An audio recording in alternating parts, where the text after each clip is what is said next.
가장 좋은 믿음이요 가장 훌륭한 믿음인 줄 믿습니다. 하나님이 우리를 사랑하신다는 그 말 속에는 모든 것이 다 포함된 거예요. 내가 너를 위해서 모든 것을 다 준비하고 있다. 내가 모든 것을 다 너에게 주겠다. 또 너를 항상 인도하고 너를 항상 지켜주고 내가 항상 너를 보호해 주겠다. 이런 의미가 하나님이 나를 사랑한다는 그 믿음 속에 다 담겨 있는 줄 믿습니다. 제가 늘 말씀을 드리지만 저의 간절한 소망은요, 여러분들이 더 행복해지는 거예요. 아멘. 성경의 모든 인물들이 주님을 만나고 다 행복한 인생을 살았어요. 마찬가지로 여러분들도 하나님을 만났다면, 주님을 마음속으로 영접했다면 여러분들도 이 땅에서 행복한 삶을 살아야 될 줄 믿습니다. 그런 은혜가 있기를 주님의 이름으로 축원드립니다.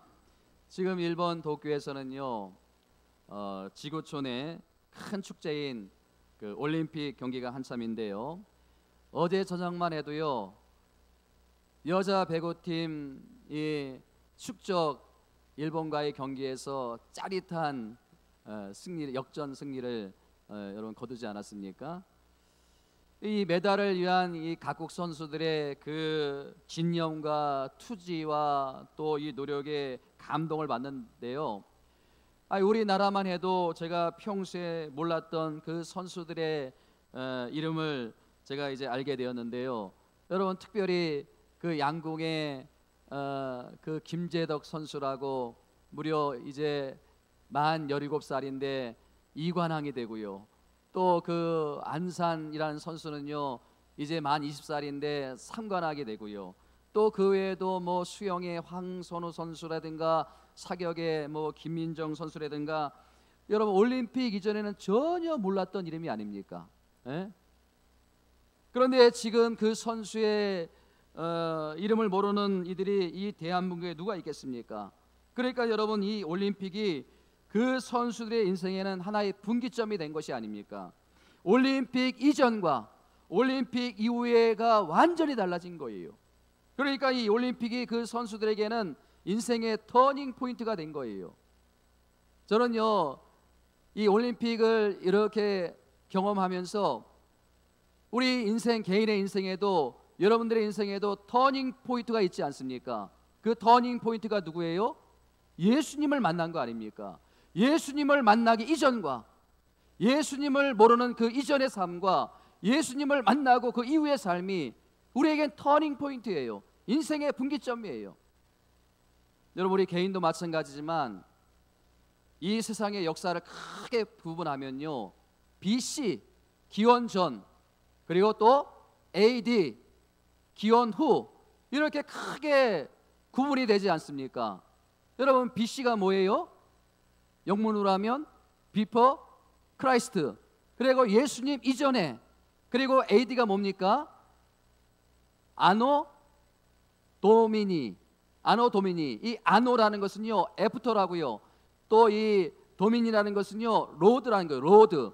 그러니까 주님 이 땅에 오신 이후라는 거예요. AD라는 것은요 예수님이 이 땅에 오신 이후라는 그런 뜻이 있습니다. 여러분, 참 의미 있는 그 해석인데요, 이 세상의 역사도 예수 그리스도를 중심으로 예수 그리스도가 오기 전에를 BC라고 이렇게 구분이 짓고, 또 예수 그리스도가 온 다음을 AD라고 그러는데, 여러분, 이것이 이 세상에만 적용되는 것이 아니라 우리 개인의 역사에도 그대로 적용이 된다는 거예요.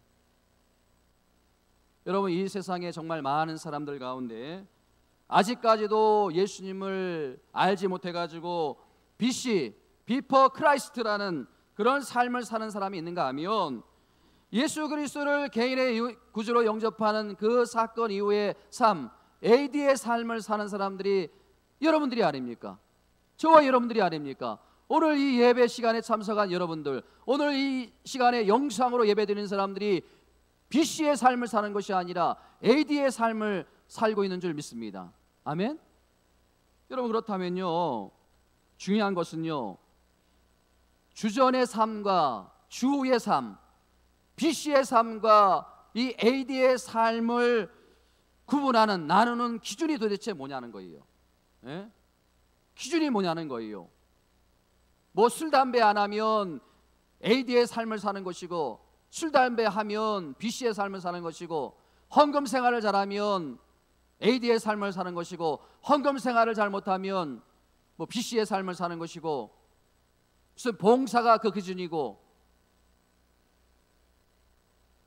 제가 가만히 어제 한 주 동안 묵상을 하면서요, BC의 삶과 이 AD의 삶을 구분하는 그 기준이 도대체 뭐냐, 이것을 제가 깊이 생각하는 가운데 깨달은 게 뭐냐면요, 그 삶의 무게 중심이 이동을 했느냐, 그 삶의 무게 중심이 이동을 했느냐, 아니면 이동하지 않고 아직도 예수님 만나기 전에 삶을 살고 있느냐, 분명한 목적과 목표가 있느냐, 돈 버는 이유가 뭐고 지금 살아가는 이유가 뭐냐.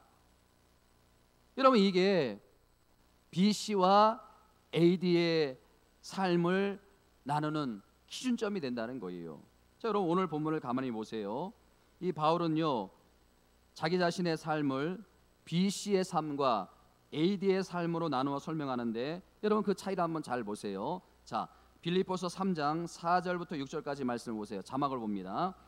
한번 4절 말씀 같이 한번 봅니다. 시작. 그러나 나는 육체를 신뢰할 만하여 만일 누구든지 다른 이가 육체를 실만한 것이 있는 줄 생각하면 나는 더욱 그러하리라. 또 5절 말씀 시작. 나는 8일 만에 할례를 받고 이스라엘 족속이요 베냐민 지파요 히브리인 중에 히브리인이요 율법으로는 바리새인이요. 7절 시작. 6절 시작. 열심으로는 교회를 박해하고 율법에 오르는 흠이 없는 자라.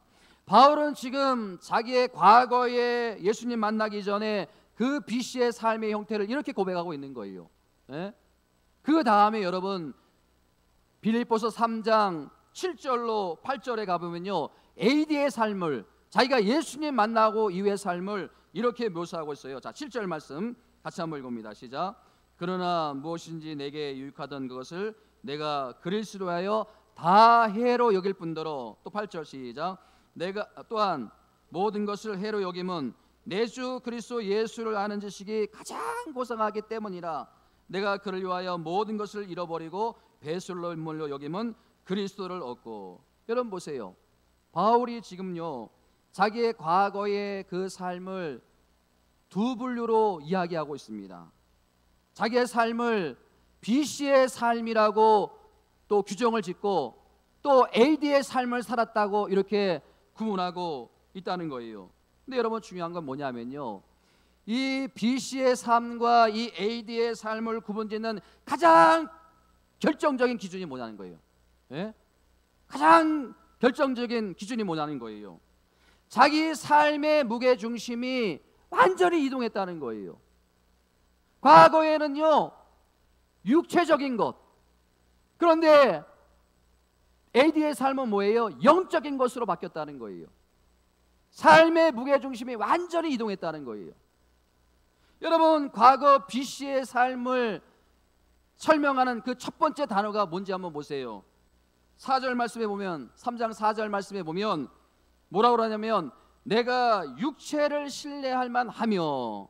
여러분, 이게 BC의 삶의 특징이에요. 예? 내 주먹을 믿었다는 거예요. 내가 가진 것이 많았다는 거예요. 그리고 내 족보가 화려하다는 거예요. 그리고 또 내 학력이 굉장히 좋았다는 거예요. 이렇게 여러분, 자기 무게중심이 온통 자기의 육체를 신뢰한 거기에 머물러 있던 것이 BC의 삶의 특징이라면, 그가 예수님을 만나고 이 AD의 삶을 살게 되면서 무게중심이 어디로 옮겨집니까? 자, 본문 7절 말씀 보면 뭐라 합니까? 내가 유익하던 것을 다 해로 여기게 되었다. 다 해로 여기게 되었다는 거예요. 무슨 말이에요?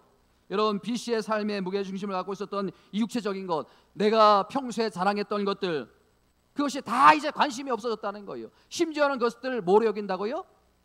배설물로 여긴다는 거예요. 배설물로 여긴다는 거예요. 왜 이렇게 되었느냐?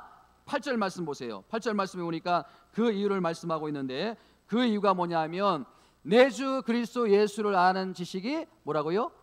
가장 고상하기 때문이라. 할렐루야. 여러분, 이게 AD의 삶을 사는 사람들의 신앙 고백이라는 거예요. 여러분, 바울이 본문 8절에서 이 고상하다는 말을 쓰고 있는데, 여러분 이거는 원어로 보면 휘페레코라는 그 단어인데요, 그냥 좋아할 때 쓰는 단어가 아니에요. 더 좋은 것은 없다는 거예요. 그야말로 최고라는 거예요. 가장 좋은 것이라는 거예요. 누가? 예? 예수 그리스도. 예? 여러분, 지금 바울이 자기의 삶을 BC와 AD의 삶을 설명하고 있는데, BC의 삶은 육체적인 것을 자랑했어요. 그런데 무게의 중심이 예수 그리스도를 만난 이후로 옮겨진 다음에 흥분하면서 이야기하는 게 뭐예요? 내가 이렇게 무게중심이 옮겨질 수 있었던 이유가 있는데, 그게 뭐냐면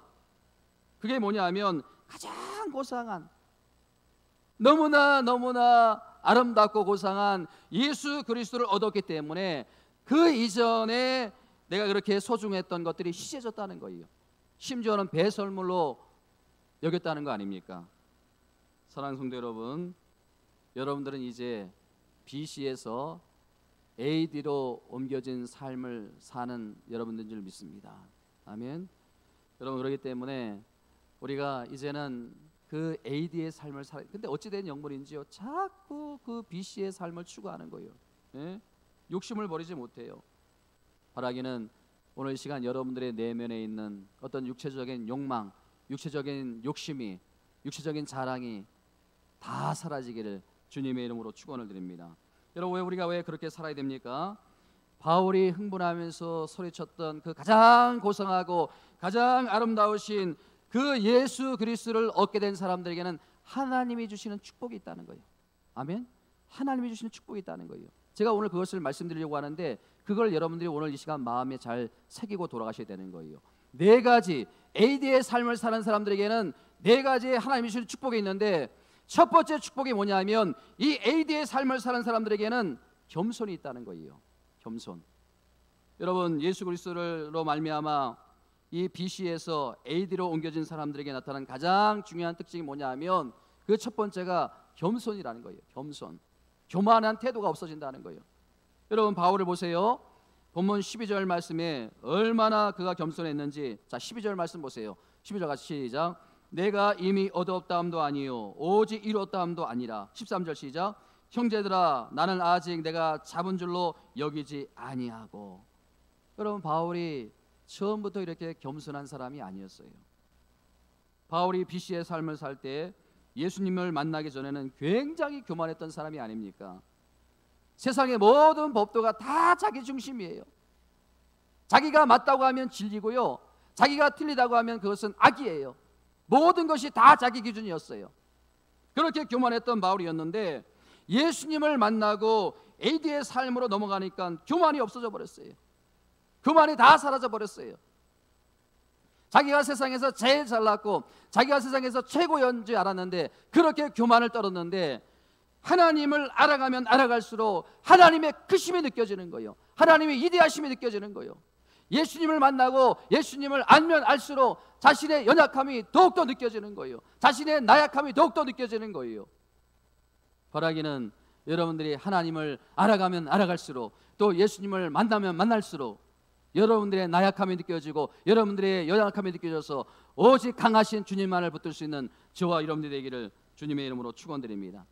여러분, 신앙의 핵심은 딴 게 아니에요. 예? 하나님의 크심을 알게 되고, 그리고 그 하나님 앞에 나는 자금을 깨닫게 되는 거, 나는 아무것도 할 수 없다는 것을 깨닫게 되는 거, 이게 여러분 신앙의 핵심이에요. 여러분, 예수님 만나기 전에는요, 자기가 굉장히 인격적이고 자기가 굉장히 도덕적이고 그랬는데, 예수님 만나고 나면요, 자기가 얼마나 초라한 인간이고 얼마나 죄인인가, 얼마나 죄가 많은 것을 깨닫게 된다는 거 아닙니까? 여러분, 이것을 진정으로 깨닫는 신앙인들이 바로 철든 그리스도인들이라는 거예요. 자, 두 번째, 이 BC에서 AD로 옮겨간 사람의 특징이 뭐냐면 따라합니다. 망각이라는 거예요. 망각. 예? 여러분, 이 과거에 대한 망각, 이 망각이 얼마나 중요한가 하면요, 가만히 보면요, 우리의 인생의 발목을 잡는 것은요, 좋은 의미든 나쁜 의미든 그 과거에 자꾸 발목이 잡히는 거예요. 예? 과거를 자꾸 생각하는 거예요. 과거에는 안 됐다, 과거에는 어려웠다, 과거에는 힘들었다, 자꾸 과거에 매여 있는 게, 이게 여러분 가장 큰 우리 인생의 문제가 아닙니까? 여러분, 바울을 보세요. 자, 13절 하반절에 같이 한번 읽어봅니다. 시작. 오직 한 일, 즉 뒤에 있는 것을 잃어버리고 앞에 있는 것을 잡으려고. 뒤에 있는 것을 어떻게 했다고요? 잊어버리라는 거예요. 과거는 자꾸 잊어버리라는 거예요. 자꾸 과거에 집착해서 살지 말라는 거 아닙니까? 여러분, 바울이 망각한 것은 크게 두 가지예요. 뭐냐면요, 그 예수님 만나기 이전에 BC의 삶을 살았을 때 자기가 예수 믿는 사람들을 얼마나 핍박했습니까? 예수 믿는 사람들을 얼마나 힘들게 했습니까? 그런 죄책감에서 자기가 자유롭고 싶다는 거예요. 예? 정말 모를 때는 그렇게 했는데 알고 나니까 그것이 하나님 앞에 얼마나 큰 죄인이라는 거, 배교행위라는 것을 깨닫게 된 거 아닙니까? 여러분, 스데반 집사님을 죽일 때 이 사도 바울이 선동하지 않았습니까? 그것을 생각하니까 너무 자기가 큰 죄인이라는 것을 깨닫게 되는데 그것을 망각하길 원한다, 잊어버리길 원한다는 거예요. 또 하나 뭐냐면요, 바울이 망각하길 원하는 것은요, 예수님 만난 이후에 자기가 하나님을 위해서, 주님을 위해서 얼마나 많은 일을 했습니까? 세상의 성경에 이 사도 바울처럼 하나님의 일을 많이 한 사람이 없어요. 그러니까 얼마나 우쭐하겠습니까? 여러분, 우리가 읽는 이 성경책 보면 바울 서신이 무려 13개나 돼요. 바울이 썼던 성경이 13개나 되는 거예요. 그래 얼마나 우쭐할 수밖에 없습니까? 그런 우쭐함을 자기가 갖지 않겠다는 거 아닙니까? 그런 망각하고 싶은 마음. 여러분, 여러분들의 인생을 가만히 보세요. 가만히 보면요, 예수님 만나기 이전에 여러분들 수많은 죄가 있지 않았습니까? 예? 다른 사람들이 모르는 나만 짓는 죄, 또 부부 사이에 서로 모르는 죄, 이게 얼마나 많이 있습니까? 예? 그게 우리를 발목 잡고 있는 거예요. 또 여러분, 예수 믿고 난 다음에 교회 신앙생활 하면서 뭐 내가 교회에 처음부터 이 교회에 다녀가지고 개척할 때부터 함께했다, 내가 또 교회에 어떤 일을 했다, 이런 우쭐하는 마음, 이게 여러분 우리가 다 사라져야지 하나님의 은혜가 입혀지는 거예요. 성령께서 우리 가운데 역사하시는 거예요. 이런 은혜가 있기를 주님의 이름으로 축원드립니다.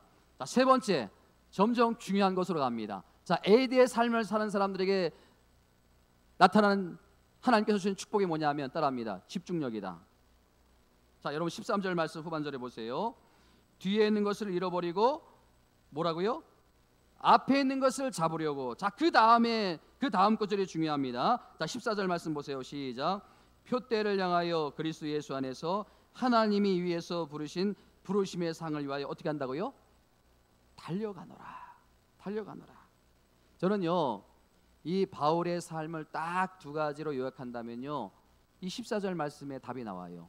표대를 향하여. 그리고 두 번째는 뭐예요? 달려가노라.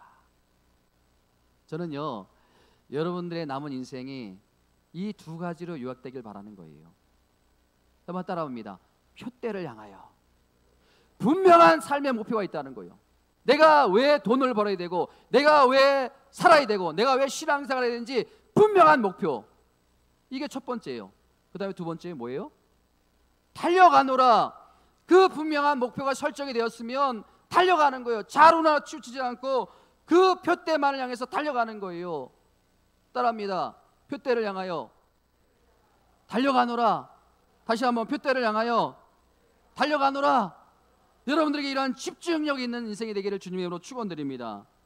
여러분, 경마장에 저는 가보진 않았지만 그 TV로 그 경마하는 그 경주를 가만히 보면요, 그 말들을 가만히 보면요, 아니 그 말들에게 뭐를 하는가 보니까요, 그 얼굴에 안대를 해요. 그 얼굴에, 그 눈에 이 가림막을 씌워가지고요, 이런 행위를 하는 것을 제가 볼 수 있는데, 여러분 왜 그렇게 하나요? 경주말에게 왜 안대를 하고 그 얼굴에 그 안대에 가림막을 씌웁니까? 이 앞만 딱 볼 수 있도록 양쪽에 딱 이렇게 가림막을 하는 거예요. 안대라는 거예요. 왜 그렇게 할까요? 이유가 있는 거 아닙니까? 그 경주하는 말이 바라봐야 할 것은 관중이 아니라는 거예요. 그 경주하는 말이 바라봐야 할 것은 딱 한 곳이에요. 어디예요? 결승점이에요. 결승점. 그게 목표예요. 이 경주하는 말이 만약에 여러분 이 가림막이 없어가지고 안대가 없어가지고요 주변을 두리번 하면요 달려갈 수가 없는 거예요. 오직 이 결승점만 바라보라고. 저는요 그것을 볼 때마다 우리의 영적인 시선에도 이런 가림막이 필요하다, 이런 안대가 필요하다는 거예요. 우리의 영적인 시선에도 우리가 AD의 삶을 살고 우리가 주님을 만난 다음에는 가림막이 씌워져 가지고, 예? 여러분 히브리서 12장 2절 말씀에 뭐라고 기록되어 있습니까? 따라합니다. 믿음의 주요 온전케 하시는 예수를 바라보자. 그러니까 여러분 우리가 집중해서 바라봐야 될 것은 딱 한 곳이에요. 누구예요? 예수 그리스도를 바라보자는 거예요. 예수 그리스도를. 그러기 위해서는 우리의 영적인 시선에 가림막이 쳐져야 되는 거예요. 안대가 씌워져야 되는 거예요. 자꾸 우리 눈은 두리번거리는 거예요. 예? 바라보다가도 자꾸 두리번하고, 그래서 자꾸 목표를 잃어버리는 거 아닙니까? 여러분 이사야서 43장 18절 말씀에 하나님께서 이스라엘 백성들에게 어떤 당부를 하십니까? 같이 한번 읽어봅니다. 시작. 너희는 이전 일을 기억하지 말며 옛날 일을 생각하지 말라. 자꾸 과거에 매이지 말라는 거예요. 예? 앞으로가 더 중요하다는 거예요. 아멘. 여러분 왜 하나님께서 이런 말씀하셨는지 19절 말씀해 보세요. 제가 작년 연말에 기도하는 가운데 하나님께서 저에게 주신 응답의 말씀인데 19절 말씀 같이 한번 시작. 보라 내가 새 일을 행하리라. 이제 나타날 것이라. 너희가 그것을 알지 못하겠느냐. 반드시 내가 광야의 길을 사막에 강을 내리라. 할렐루야. 우리 하나님은 과거에 연연하신 하나님이 아니세요. 과거에 너희들이 어떤 삶을 살았는지 묻지 않으세요. 예? 아멘이십니까? 과거에 너희가 할 수 없었다, 과거에 너희가 어렵다, 힘들다, 안 된다, 해도 노력해도 안 된다, 자꾸 과거에 매이지 말고 과거에 연연하지 말라는 거예요. 새 일을 할 수 있고 새 일을 능히 행하시는 그 하나님께 집중하라는 거예요. 아멘. 보라 내가 새 일을 행하리라 약속해 주셨지 않습니까? 그 하나님께 집중하라는 거 아닙니까? 반드시 내가 새 일을 행하리라. 하나님이 하신다는 거 아닙니까? 하나님이 광야에 길을 내고 사막에 강을 내시는 분이 하나님이 아닙니까? 여러분 믿습니까? 그러므로 이제는 나만 믿고, 예? 나에게 집중하라는 거예요. 여러분 우리 모두가 이 앞으로의 남은 인생 하나님께 집중하는 저와 여러분들 되기를 주님의 이름으로 축원드립니다.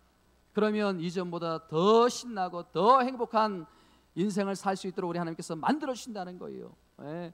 오늘보다 내일이 더 신나고 더 행복한 인생으로 하나님께서 만들어 주시겠다는 거 아닙니까? 믿습니까 여러분? 그렇기 때문에 여러분 집중하라는 거예요. 집중하는 인생을 살라는 거예요.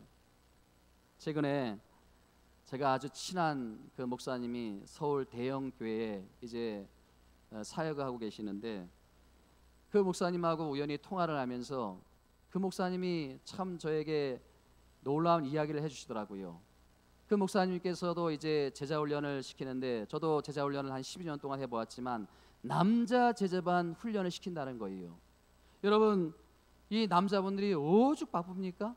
예? 그렇게 바쁜 남자들이 제자 훈련 받는 자체가 이게 대단한 거예요.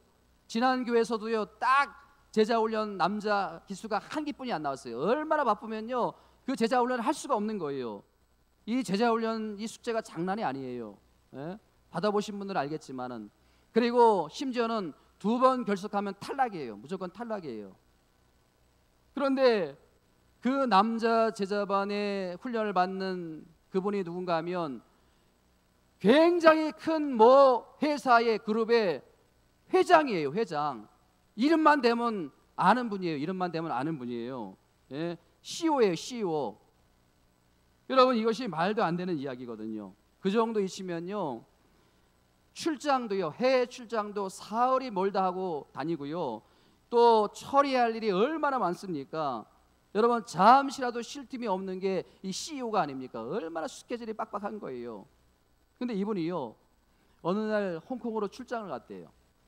홍콩으로 출장을 갔는데요, 부하 직원들을 한 몇십 명을 데리고 갔는데요, 그리고 홍콩에서 일을 잘 마치고 이제 베트남으로, 그 다음지가 베트남인데 베트남으로 가야 되는데, 자기 직원들, 부하 직원들은 다 베트남으로 보내버리고 자기는 한국으로 들어왔대요. 혼자 한국으로 들어왔대요. 왜냐하면요, 그 제자훈련 교육을 참석하기 위해서. 그 제자훈련 교육을 참석하고 그 다음날 새벽 비행기로 베트남으로 혼자 갔다는 거예요. 여러분, 이게 말이나 되는 이야기예요? 여러분, 이게 BC의 삶을 살고 있는 사람들에게 이게 여러분 말이나 되는 이야기입니까? 여러분, 제자훈련이 뭐라고? 그게 여러분 무슨 뭐 교회에서 제자훈련 받았다고 그게 뭐 경력에 뭐 쓰여집니까? 아니면 뭐 이력서에 그게 뭐 쓰여집니까? 사업에 도움이 됩니까? 예? 여러분, 이 BC의 삶을 사는 사람들에게는 이게 도대체 이해가 안 되는 그런 이야기 아닙니까?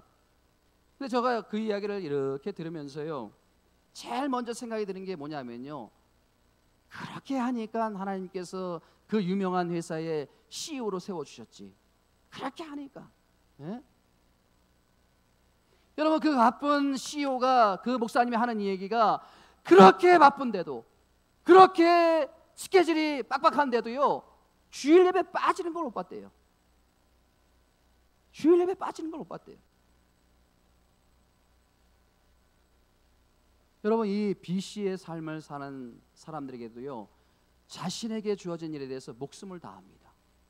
근데 여러분, 우리가 AD의 삶을 사는 사람들, 여러분, 우리가 예수 그리스도를 만나고 예수 그리스도를 영접하고 예수님의 은혜 가운데 삶을 살아가는데, 여러분, 우리가 좀 더 분명한 목표를 가지고 살아야 되는 거 아닙니까?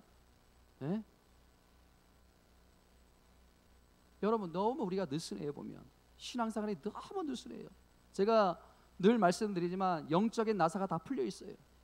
지금 너무나 힘든 가운데 있는데, 이 한국 교회가, 이 나라 이민족이 너무 힘든 가운데 있는데 영적인 나사가 다 풀려져 있는 거예요. 여러분, 그렇기 때문에 바라기는, 간절히 소원하는 것은, 여러분들이 이 경주말이 달려가는데 이 안대가, 이 가로막이 가로막아 가지고 그 결승점만 바라보듯이 여러분들에게도 이 성령의 안대가, 이 가로막이 막혀져 가지고, 그런 하나님이 부어주신 은혜로 말미암아 여러분들이 하나님께 집중하는 남은 인생을 살아가는 그런 은혜가 있기를 주님의 이름으로 축원드립니다. 마지막 네 번째요, 가장 중요한 것, AD의 삶을 사는 사람들에게 따라합니다. 기대감이다. 기대감이에요. 자, 14절 말씀 보세요. 14절 말씀 같이 한번 읽습니다. 시작. 표대를 향하여 그리스도 예수 안에서 하나님이 위해서 부르신 부르심의 상을 위하여 달려가느라. 여러분, 이 말씀을요, 쉬운 성경으로 보니까 이렇게 기록하고 있어요. 같이 한번 읽어봅니다. 시작. 나는 목적에 이르렀을 때 상을 받을 것입니다. 그 상은 하나님께서 내게 주시려고 그리스도를 통하여 친히 내리신 것입니다. 여러분, 바울이 이렇게 어떻게 집중할 수 있는 인생을 살 수 있었는가? 여러분, 바울이 그 복음을 전하기 위해서 살아가면서 얼마나 많은 핍박과 얼마나 많은 고난과 얼마나 많은 어려움이 있었습니까? 말로 다 할 수가 없는 거예요. 죽을 뻔한 번도 몇 번 있었고요, 돌에 맞아 죽을 뻔한 일도 얼마나 많이 있었습니까? 그런데 그 그것을 몰두할 수 있었던 이유가 뭐냐면, 자기 내면에 어떤 기대감이 있었어요? 따라합니다. 하나님께서 보상해 주신다. 아멘. 믿습니까? 믿습니까? 하나님께서 보상해 주신다. 하나님께서 갚아 주신다. 내면에 이런 기대감, 바울에게 있었다는 거예요. 그런 면에서요, 저와 여러분들은 참 반성할 게 많은 거예요. 솔직히 우리의 기대감은요, 너무 낮아요. 예? 여러분, 우리의 기대감은 너무 유치해요. 어떻게 보면요, 사람들이 칭찬해주는 그런 성도, 뭐 그런 정도의 기대감, 이 목사가 칭찬해주는 그런 정도의 기대감이 아니라 하나님이 칭찬해주시는 그런 기대감을 좀 가지라는 거예요. 예? 이 헌금 생활하시는 분들도 기대감, 여러분, 우리 뭐 한국 교회가 무슨 헌금을 강조한다 그래가지고요, 무슨 헌금을 지나치게 무슨 요구한다 그래가지고요, 저는요, 우리 교회 헌금 강조 안 해요. 예? 여러분, 제가 뭐 헌금 바구니 돌리는 거 맞습니까? 예? 여러분 제가 이 개척교회 하고서 그 다음부터 제가 이 헌금 설교 제대로 한번 한 적이 있습니까? 주일 예배 가운데는 제가 한 번도 한 적이 없어요. 그런데 여러분 헌금 생활이 어떠신 거예요? 예? 여러분 우리가 하나님에 대한 기대감이 있다면요, 하나님 앞에 우리가 그렇게 나올 수가 없는 거예요. 너무 우리 기대감이 낮은 거예요. 너무 기대감이 유치한 거예요.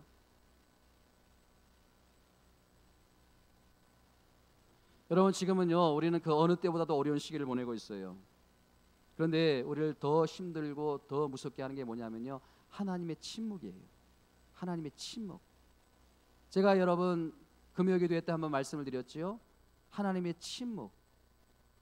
그 샘물교회 그 아프가니스탄 선교지를 보내가지고 그들이 피랍이 당해가지고 그 선교사님이 비참하게 처형을 당하고 그 상황에서 하나님이 침묵하셨고, 이 코로나 시국에서도 얼마나 교회들이 부르짖고 기도하는데 하나님 침묵하세요. 여러분들이 기도 제목을 놓고 그렇게 간절히 기도하는데도 하나님은 답이 없으세요. 그렇게 눈물로 기도하고 그렇게 애원하는데, 제가 새벽마다 그렇게 눈물로 기도하는데 하나님 그 기도에 예면하세요. 침묵하세요. 여러분 우리가 이 무서운 하나님의 침묵을 어떻게 이겨낼 수 있을까요? 어떻게 이겨낼 수 있을까요? 예? 상 주시는 하나님에 대한 기대감이 아니고는 우리가 이 상황을 견뎌낼 수 없는 거예요. 예? 상 주시는 하나님에 대한 기대감. 여러분 올림픽 참가한 선수들이요 보면요, 경기를 한 다음에 시합이 끝난 다음에 승자도 패자도 다 울더라고요. 제가 그거를 계속 이렇게 집중적으로 보면서 그 오열하는 모습을 보면서 마음이 찐해요. 그리고 감동이 돼요. 근데 여러분 보세요. 그 흘리는 눈물의 진짜 의미가 뭔가? 승자도 막 울어요. 또 패자도 막 울어요. 오열을 해요. 통곡을 해요. 여러분 승자가 기뻐서 울까요? 또 패자는 슬퍼서 울까요? 그런 의미도 있지만요, 더 중요한 의미는 뭐냐면요, 경기가 끝난 다음에 메달 하나의 목표를 향해서 그렇게 지금까지의 그 지옥과 같은 훈련, 그것이 주마등처럼 다 지나가는 거예요. 다 지나가는 거예요. 너무나 힘든 그 순간들이 다 지나가는 거예요. 그러니까 승자도 그렇게 울고 패자도 그렇게 우는 거 아닙니까? 그 메달에 대한 기대감이 그 모든 고통, 지옥 훈련을 다 견뎌낼 수 있도록 만든 거 아닙니까? 상 주신 하나님, 그 기대감. 여러분 저는요 이 요셉을 볼 때마다 늘 도전을 받는데, 세상에 그 어린 나이에 인신매매해서 끌려가가지고 살아보겠다고 발버둥을 치고, 또 이상한 아줌마의 유혹 때문에 또 얼마나 힘들었습니까? 그것을 다 이겨내는데요, 여러분 사람에게는요 보상 심리가 있어요. 저에게도요, 제가 하나님 앞에 열심히 봉사하면요, 열심히 기도하면요, 열심히 사역하면요, 하나님이 부응시켜 주시겠지, 보상 심리가 있어요. 사람들에게는. 여러분들이 뭐 새벽기도 나오고 또 100일 작전기도 하고 뭐 헌금을 뭐 1,000번째 드리고 보상 심리가 있는 거 아닙니까? 근데 여러분 보세요. 그 무서운 성적 유혹을 이겨냈는데, 요셉의 마음에는 보상 심리가 있을 것 같은데, 하나님이 무엇으로 보상해 주셨습니까? 그 시대에 너무나 장한 청소년상, 그런 걸 주신 것이 아니라 세상에 보상은커녕 강간 미수범으로 감옥에 쳐들어가지 않습니까? 예? 여러분 그런데 성경에 보세요. 여러분 요셉이 그것 때문에 상처가 느껴지나요? 아무 상처도 느껴지지 않아요. 예? 여러분 이게 정말 신기한 거예요. 저 같으면요 막 길길이 날뛰면서 막 하나님을 향해서 삿대질을 하면서, 하나님 보시라고, 하나님 살아계시다면 내가 그런 유혹을 이겨냈는데 하나님 뭔가 나에게 보상을 해주셔야 되는 거 아닙니까? 하나님 계시면 나와보시라고. 제가 어릴 때 그랬거든요. 저희 아버님께서 그렇게 간암으로 그렇게 허무하게 돌아가시는 걸 보고 제가 그렇게 하나님 옆에 나가서 간절히 기도했는데도 불구하고 하나님 그 외면하신 하나님을 보고 제가 막 하나님 앞에서 원망했어요. 하나님 살아계시다면 어떻게 우리 아버님이 이렇게 허무하게 돌아가실 수 있느냐고. 그런데 여러분 제게 없는 것, 이 요셉에게 있는 게 뭐예요? 상 주신 하나님에 대한 기대감이에요. 예? 여러분, 이 요셉이 나중에 가서 그게 고백하는 것을 보면 여러분이 상 주신 하나님에 대한 기대감이 있다는 것을 볼 수 있지 않습니까? 여러분, 창세기 50장 20절 보세요. 같이 한번 읽습니다. 시작. 당신들은 나를 헤아려 하였으나 하나님은 그것을 선으로 바꾸사 오늘같이 많은 백성의 생명을 구원하게 하려 하심이라. 상 주시는 하나님에 대한 기대감에 갖는 자에게 주시는 하나님의 축복, 예? 축복이라는 거예요. 여러분, 그러니까 우리가 예수님을 만나고요 AD의 삶을 사는 우리에게는요 하나님이 주시는 축복, 이 상 주심에 대한 기대감이 있다는 거예요. 아멘. 여러분 모두에게 이러한 하나님의 상 주심에 대한 기대감이 있기를 주님의 이름으로 축원드립니다. 여러분에게 하나님의 상 주심에 대한 기대감, 우리에게 이러한 소망이 있다면요 우리가 어떤 어려움도 어떤 고난도 다 이겨낼 수 있는 인내가 우리 가운데 있게 된다는 거예요. 인내가. 예? 따라합니다. 하나님께서 반드시 보상할 것이다. 가장 좋을 때 응답하신다. 믿습니까? 믿으셔야 되는 거예요. 그런 말씀을 냈습니다. 예수님을 만나고 AD의 삶을 사는 사람들에게 네 가지의 축복. 예? 첫 번째는 뭐라고요? 예, 겸손. AD의 삶을 사는 사람들에게 겸손이 있어요. 그 겸손이 어떤 거냐면요 너무나 고상하신 예수님을 만나고 너무나 아름다운 예수님을 만나고 내가 그 앞에 너무 추한 인간이기 때문에 모든 그 교만이 다 없어진다는 거예요. 모든 교만이 다. 자, 두 번째는 뭐라고요? 과거에 대한 망각이에요. 그것이 죄책감이든 그것이 하나님을 위해서 내가 뭔가를 해서 우쭐하는 마음이든 그것이 다 사라질 때 우리의 마음 가운데 성령께서 역사하심으로 말미암아 우리가 날마다 그 은혜 가운데 누린다는 거예요. 또 세 번째는 뭐라고요? 집중력이에요. 집중력. 여러분의 남은 인생이 제가 하나님께 소망을 두라고 늘 말씀을 드리지 않습니까? 하나님께만 집중하라는 거예요. 보라 내가 새 일을 행하리라. 새 일을 행하시는 하나님, 과거에 자꾸 얽매이지 말라는 거예요. 과거가 여러분들이 어떠하든지 관계없어요. 새 일을 행하시는 하나님, 그 하나님께 집중하라는 거예요. 그리고 기도에 집중하고 말씀에 집중하고 예배에 집중하라는 거예요. 마지막 네 번째 뭐라고요? 기대감을 가지라는 거예요. 네? 하나님에 대한 기대감, 상 주심에 대한 기대감. 여러분들이 어떤 것에 기대감을 갖겠습니까? 이 어려운 시기에 도대체 여러분들이 소망을 둘 곳이 어디에 있겠습니까? 하나님께만 소망을 두라는 거예요. 사랑하는 성도 여러분, 바울이요 이 네 가지의 축복을 가졌기 때문에 그의 인생이 더 신나고 더 행복한 인생이 될 수 있었다는 사실, 바라기는요 여러분들도 이 바울처럼요 앞으로 이 네 가지의 축복을 누림으로 더 신나고 더 행복한 인생이 되시기를 주님의 이름으로 축원드립니다. 우리 오늘 말씀을 기억하며 우리 찬양 부른 다음에 우리 함께 기도하기를 원합니다. 여기에 모인 우리